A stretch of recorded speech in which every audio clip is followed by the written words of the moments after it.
अखिलेश यादव ने भी 4 मौतों का जवाब मांगा है। उनका कहना है कि जो 4 मौतें हुई है संभल में, उसका हिसाब कौन देगा? जो 5 लाख से ज्यादा कश्मीरी हिंदू मार दिए उसका हिसाब कौन देगा? कि अगर पत्थर बरसाना तुम जानते हो तो 80 रुपए का टैबलेट चलाना मैं भी जानता हूँ भैया। गोरखपुर में मेरा योगी आदित्यनाथ बैठा है, वो आपको फुल जानकारी दे देगा, क्योंकि टैबलेट खिलाना वो अच्छी तरीके से जानता है। और भारत में आके उन्होंने ताजमहल बना दिया, उसका बाप जानता था, आर्किटेक्ट था वो अकबर का। देखिए, पत्थरबाजी करने का ये सब हम सारा श्रेय देते हैं अखिलेश यादव को। तो लेकिन आप पुलिस पर पत्थर फेंकोगे तो फिर तो कुछ भी घटना हो सकती है। पुलिस पत्थर खाने के लिए थोड़ी बच्ची बनी है। और मैं इनको बार बार चेतावनी दे रहा हूँ, अखिलेश यादव, कहीं कुछ ऐसा न खुल के आ जाए कि जो आतंकवादी किसी का अति का अंत होता है वो आपका भी अंत न हो जाए। और उसको रोका गया, उसको तो भारत से भी। नमस्कार, मैं अंकित तिवारी, स्वागत है आप सभी का A1 हिंदुस्तान पर। संभल मुद्दे को लेकर सड़क से संसद तक संग्राम मचा हुआ है। लोगों में काफी आक्रोश भी है। इसको लेकर लोगों का क्या कुछ कहना है, हम उन्हीं से जानेंगे। इस समय हम खड़े हैं दिल्ली के कनॉट प्लेस में और यहाँ पर लोगों से हम जानते हैं कि उनका क्या कुछ कहना है इस मुद्दे को लेकर। तो इनसे संभल हिंसा पे सर फाइनल बताइए कि आज राहुल गांधी को जिस तरह से रोका गया, कितना हद तक सही है?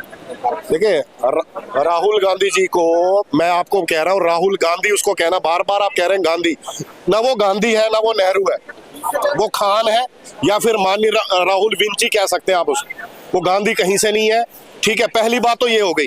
और जैसा मैंने आपके माध्यम से पहले भी कहा कि जिसके व्यक्ति के पास 4-4 पासपोर्ट हैं, आपको मेरे को पासपोर्ट बनाना पड़ता है तो हमारे जूते घिस जाते हैं।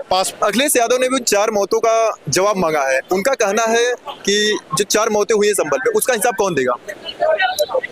जो 5 लाख से ज्यादा कश्मीरी हिंदू मार दिए उसका हिसाब कौन देगा? जो किराना में यूपी में पश्चिमी, आप छोड़ दीजिए कश्मीरियों को, जो केरला में हिंदू को मारा उसका हिसाब कौन देगा? जैसे मैंने आपके माध्यम से पहले भी बताया, पश्चिमी यूपी में बोर्ड लगे हुए घरों पे कि ये मकान बिकाऊ है, उसका हिसाब कौन देगा?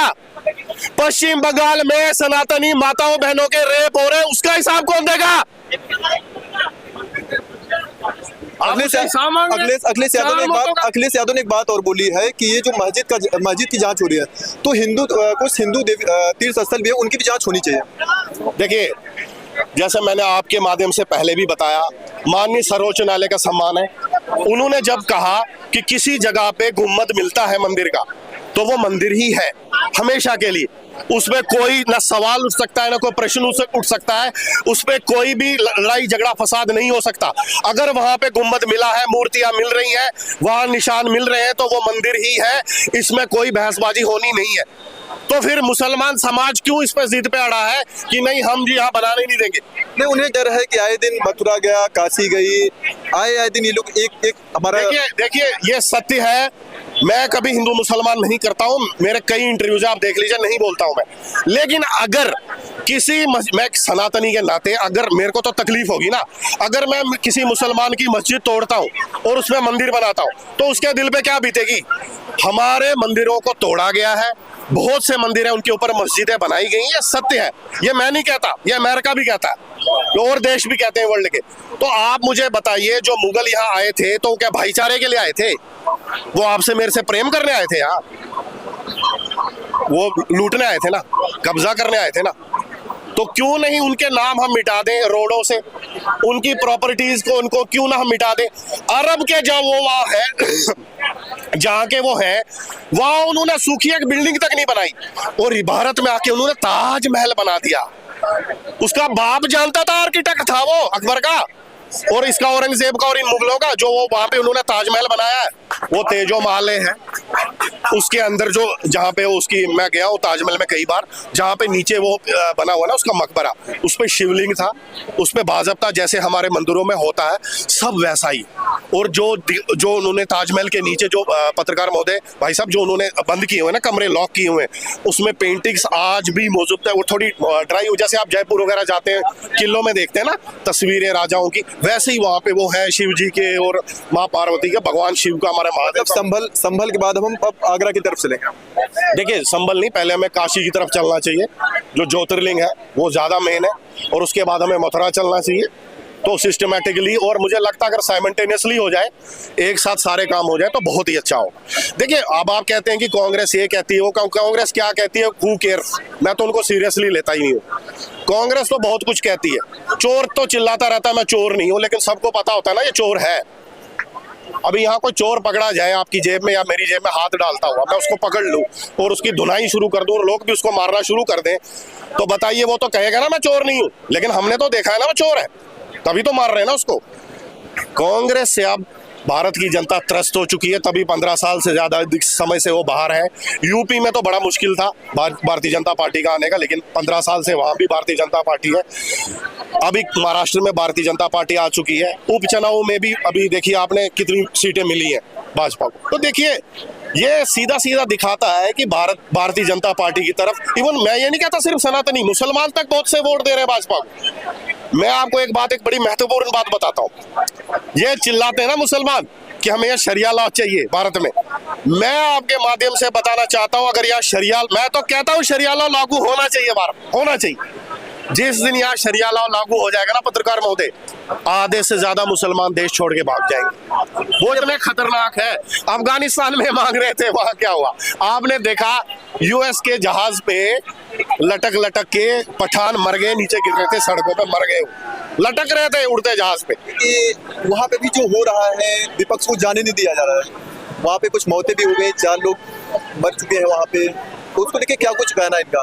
देखिए, वहाँ पर 4 नहीं 40 मरे, इससे कोई प्रभाव पड़ने वाला नहीं, क्योंकि देखिए वही है वही जो राम रुचिरा था, क्या वही है वही जो राम रुचिरा था, होनी को कोई टाल नहीं सकता भैया, क्योंकि काल आकर के पहले ही सर पे बैठ जाता है। अगर काल नहीं आया होता वहाँ का, तो आप सोचो कि एक पुलिस प्रशासन अपनी कार्रवाई करने गई थी, चुपचाप अपना जांच करके चली खत्म था। अभी वहाँ पे जो पथराव हुआ है वो कितना सही है? हम बता तो रहे हैं भाई साहब, क्या बार बोलूंगा, मैं हमेशा वही बात कहता रहूंगा भैया, जब तक ये मर्द की सांस में सांस रहेगा। जानते हो क्या कि अगर पत्थर बरसाना तुम जानते हो तो 80 रुपए का टैबलेट चलाना मैं भी जानता हूँ भैया, इतना मैं जरूर जानता हूँ, बाकी और मैं कुछ नहीं जानता। और अगर जानकारी लेना चाहते हो तो वहाँ गोरखपुर में मेरा योगी आदित्यनाथ बैठा है, वो आपको फुल जानकारी दे देगा, क्योंकि टैबलेट खिलाना वो अच्छी तरीके से जानता है। मतलब ईंट का जवाब टैबलेट से, ईंट का जवाब टैबलेट से ही देना, मजबूरी आत्मरक्षा के लिए, ये संविधान भी कहता है, सुप्रीम कोर्ट भी कहता है, हाई कोर्ट भी कहता है और डिस्ट्रिक्ट कोर्ट भी ये कहता है भैया। संविधान के रूप संविधान भी कहता है कि आत्मरक्षा के लिए अगर हम टैबलेट चला दें या कुछ भी कर दें तो भैया आदमी कर ही सकता है। संभल में इस समय क्या कुछ चल रहा है जानते हैं?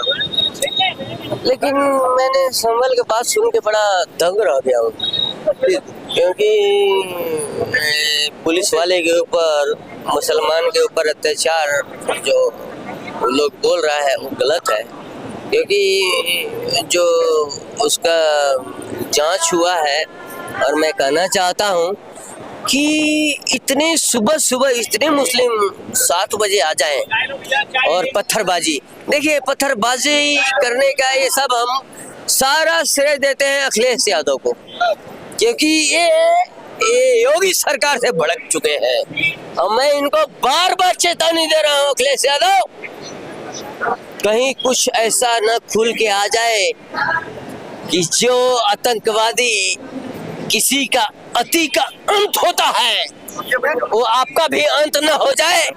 मैं यही बोलना चाहता हूँ मेरे दोस्त। और ये हिंदू मुस्लिम करने का जो श्रेय जाता है सब अखिलेश यादव को जाता है। और मैं ऐसा भी नहीं बोल सकता, कांग्रेस को भी बोल सकता हूँ। और मैं इसलिए कि पत्थरबाजी और जो भी है ना, योगी सरकार सबके साथ लेके चलते, सबका योगी सरकार के राज में 4 मौतें भी हो चुकी हैं, उसको लेके क्या कुछ करना? उसमें पुलिस की गोली नहीं लगी है सर। कैसे मरे वो फिर? वो आपस में जैसे किसी को मारने की कोशिश किया, उतनी भीड़ थी, उन्होंने आपस में ही मारपीट की और मर गए। हाँ, ऐसा हो सकता है। और भी मैं ये नहीं क्योंकि वहाँ तो पुलिस की जांच में आई ना कि वो 303 थी, कि जो भी है, तो कहने का मतलब वहाँ पे जो भी हुआ गलत हुआ। और ऐसा पत्थरबाजी नहीं होना चाहिए था। इतनी अचानक क्यों इतनी भीड़ आई, आप बता दीजिए, क्योंकि ये शासन प्रशासन की बात होती है, इसमें हिंदू मुस्लिम नहीं होना चाहिए मेरे दोस्त।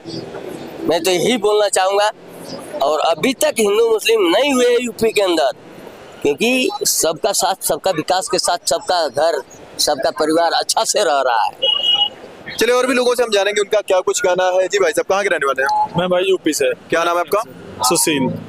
संभल में क्या कुछ चल रहा है जानते हैं? हाँ, थोड़ा बहुत तो जानकारी है। कितना हद तक सही है? नहीं, हद तक तो ठीक है। देखिए, नरसंहार की जहाँ तक बात है वो तो गलत है, लेकिन आप पुलिस पर पत्थर फेंकोगे तो फिर तो कुछ भी घटना हो सकती है। पुलिस पत्थर खाने के लिए थोड़ी बनी है, और जो पुलिस की वर्दी पहनता है उसकी भी घर परिवार होता है, उसकी भी रिस्पॉन्सिबिलिटी होती है। अगर आप उसको पत्थर मारोगे तो फिर तो कुछ भी हो सकता है। उनको पास जो वेपन्स हैं, जो उनके पास राइट हैं पुलिस के, वो यूज करने के लिए दिए गए, ना कि रखने के लिए। जामा मस्जिद बनाम हरिहर मंदिर, क्या लगता है आपको? नहीं, मैं तो भारत के अंदर जितने भी मस्जिद हैं उन सबके अगर आप इतिहास को खंगोलोगे, अगर आप उनके अंदर साक्ष्यों को जुटाने की कोशिश करोगे तो आपको ये पता चल जाएगा कि उनकी नींव कहीं ना कहीं किसी न किसी मंदिर पर ही टिकी हुई। देखिएगा, जो भी सत्ता में रहती है उसका विरोध होना तो लाजिमी होता है, चाहे अखिलेश जी रहे हो चाहे योगी जी रहे हो। लेकिन मेरा मानना ऐसा है कि जहाँ तक प्रदेश को सुधारने की बात है, गुंडागिर्दी को खत्म करने की बात है, जहाँ तक अगर हम बात करें कि एक अच्छे प्रदेश बनाने की बात है, तो योगी जी उसमें अखिलेश जी से काफी आगे हैं। वो अपने जाति की राजनीति करते हैं, वो धर्म की राजनीति करते हैं। योगी जी मुझे लगता है कि विकास की बात करते हैं।